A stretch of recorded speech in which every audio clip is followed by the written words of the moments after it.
साथियों, दुनिया में किसी ने इंसान पर रिसर्च किया, मानव पर रिसर्च किया, वो गौतम बुद्ध थे। गौतम बुद्ध के विचार गहरे और व्यवहारिक थे, जो जीवन के दुखों को समझने और उसमें से मुक्ति पाने पर केंद्रित थे। उनके प्रमुख विचार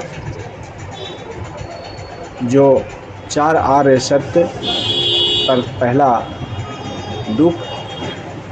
जीवन में दुख है, जन्म, मृत्यु, रोग, बुढ़ापा इत्यादि दुख का कारण है। इच्छाएं और मोह ही दुख का मूल कारण है। दुख की समाप्ति, इच्छाओं का अंत करके दुख की मुक्ति पाया जा सकता है। दुख से मुक्ति का मार्ग, अष्टांगिक मार्ग को अपनाकर मुक्ति संभव है। अब अष्टांगिक मार्ग क्या है, इसके बारे में हम समझते हैं। अष्टांगिक मार्ग पहला, सम्यक दृष्टि, सम्यक संकल्प, सम्यक वाणी, सम्यक कर्म, सम्यक आजीविका, सम्यक प्रकाश और सम्यक स्मृति, सम्यक समाधि। ये अष्टांगिक मार्ग का मूल सिद्धांत है, जिस पर बुद्ध की पूरी फिलॉसफी निर्भर है। अष्टांगिक मार्ग अब हम आपके बीच में प्रस्तुत करते हैं। आइए हम जानते हैं मध्यम मार्ग।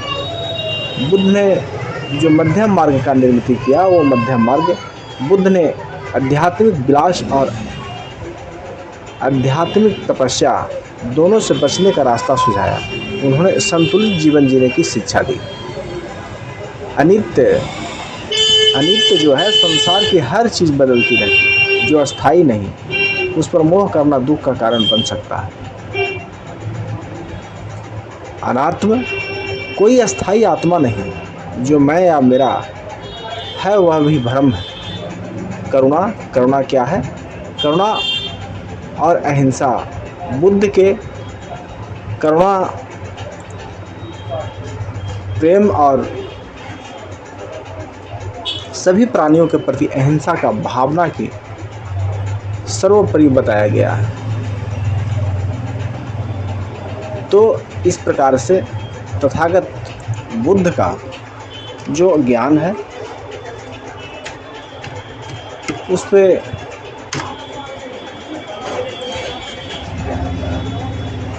जो बुद्ध ने अपना बात रखा, वो ज्ञान से संबंधित थे। तो वास्तविकता की समझ, ज्ञान का अर्थ है जीवन के 3 लक्षणों को समझना। अनित्य, सब कुछ बदलता है। दुख, सब कुछ असंतोषजनक है। अनात्म, कोई अस्थाई ईश्वर नहीं है। अविद्या का अंत, जब हम चीज़ों को जैसे है वैसे ही समझे तो वह अविद्या, अज्ञान होती है। ज्ञान का मतलब है इस अज्ञानता को हटाना और सत्य को देखना। मुक्ति की ओर कदम क्या है? सच्चा ज्ञान वह है जो इंसान को बंधनों से मुक्त करे, यानी दुख, मोह और भ्रम से बाहर निकाले। प्रज्ञा है अष्टांगिक मार्ग का हिस्सा। यह बुद्ध का 8 अंग वाला मार्ग का पहला तत्व है। सम्यक दृष्टि, सही समझ कि जीवन दुखमय है और उसका कारण इच्छाएं हैं। सम्यक संकल्प, त्याग, करुणा और अहिंसा की भावना। इस प्रकार ज्ञान बुद्ध के मार्ग में अनुभवजन होता है, जो ध्यान, आत्मरहित जीवन के अध्यात्म से आता है। अध्यात्म ध्यान से आता है और ध्यान एकाग्रता से आता है। एकाग्रता चित्त की निर्मलता से प्राप्त होती है।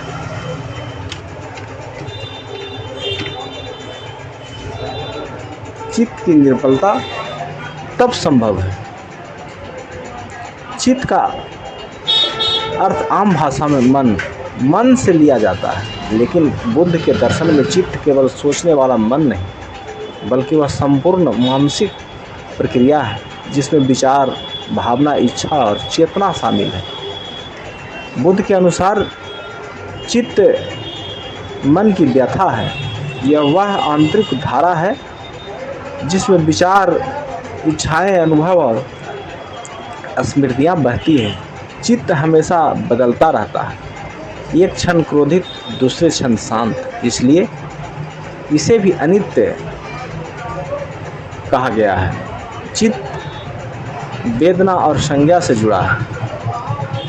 बुद्ध ने मन को 5 स्कंधों में, बुद्ध के अनुसार चित्त मन की व्यथा है, स्टेट ऑफ माइंड। यह वह आंतरिक धारा है जिसमें विचार, इच्छाएं, अनुभव और स्मृतियां बहती हैं। चित्त हमेशा बदलता है, एक क्षण क्रोधित, दूसरे क्षण शांत, इसलिए इसे भी अनित्य कहा गया है। चित्त वेदना और संज्ञा से जुड़ा है। बुद्ध ने मन को 5 स्कंधों में बांटा है। रूप अर्थात शरीर, वेदना अनुभूति, सुख दुख, संज्ञा पहचान, संस्कार मानसिक प्रवृत्तियाँ, विज्ञाना चित्त या चेतना। यह अंतिम 2 संस्कार और विज्ञान चित्त की प्रगतिशीलता को दर्शाते हैं। चित्त को शुद्ध करना साधारण का लक्ष्य है। बुद्ध ने बार बार कहा कि चित्त शुद्ध हो जाए तो जीवन मुक्त हो सकता है। बुद्ध ने बार बार कहा कि चित्त शुद्ध हो जाए तो जीवन मुक्त हो सकता है। ध्यान, विपश्यना, सम्यक स्मृति और सम्यक समाधि के द्वारा चित्त को देखा, समझा और शुद्ध किया जा सकता है। चित्त की प्रवृत्ति, चित्त मूलतः न तो अच्छा है न बुरा, वह जैसा उसका पोषण किया जाए वैसा बनता है। यदि लोभ, द्वेष, मोह से पोषित हो तो दुख होता है। यदि करुणा, मैत्री और विवेक से पोषित हो तो मुक्ति की जा सकती है।